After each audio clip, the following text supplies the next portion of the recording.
তারপরে হাদিসের যে অংশ, প্রথম অংশে রাসূল সাল্লাল্লাহু আলাইহি ওয়াসাল্লাম আমলের গ্রহণযোগ্যতার ব্যাপারে কথা বললেন, যে গ্রহণযোগ্যতা তৈরি করে মানুষের নিয়তের ব্যাপার, নিয়তের উপর নির্ভর করে।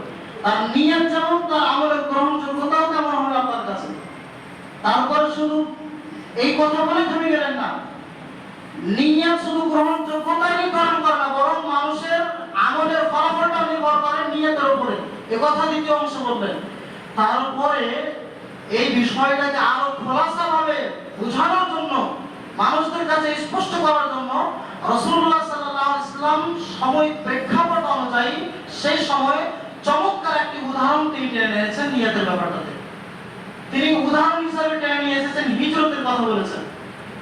হিজরত মানে হচ্ছে শাব্দিক অর্থ হচ্ছে একটা কোনো কিছু ত্যাগ করে দেওয়া, ছেড়ে দেওয়া, এবং শরীয়তের পরিভাষায় বোঝানো হয় নিজের ঈমানকে রক্ষা করার জন্য, ঈমানের উপর অবিচল থাকবার জন্য, যখন পরিস্থিতি এমন হয়ে যায় যে সেখানে আমি যেখানে থাকছি, বসবাস করছি, আমার ঈমান টিকিয়ে রাখা খুব কঠিন হয়ে যাচ্ছে, সম্ভব হচ্ছে না, আমি ফিতনার ফাঁদে আমি পা ফেলছি, কোনোভাবে আমি বেঁচে চলতে পারছি না, তখন আপনার সম্ভব যদি হয় তাহলে সেই স্থান ত্যাগ করে দিয়ে অন্য কোনো গ্রামে, কোনো অঞ্চলে আপনি বসবাস করতে লাগবেন।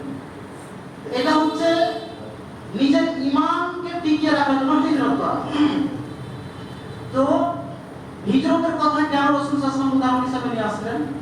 রাসূলুল্লাহ সাল্লাল্লাহু আলাইহি ওয়াসাল্লাম যখন দ্বীনের প্রচার প্রসারের কাজ শুরু করলেন নবুয়তি পাওয়ার পরে, প্রথম 3 বছর গোপন ভাবে ইসলামের কাজ, দাওয়াতি কাজ তিনি করলেন।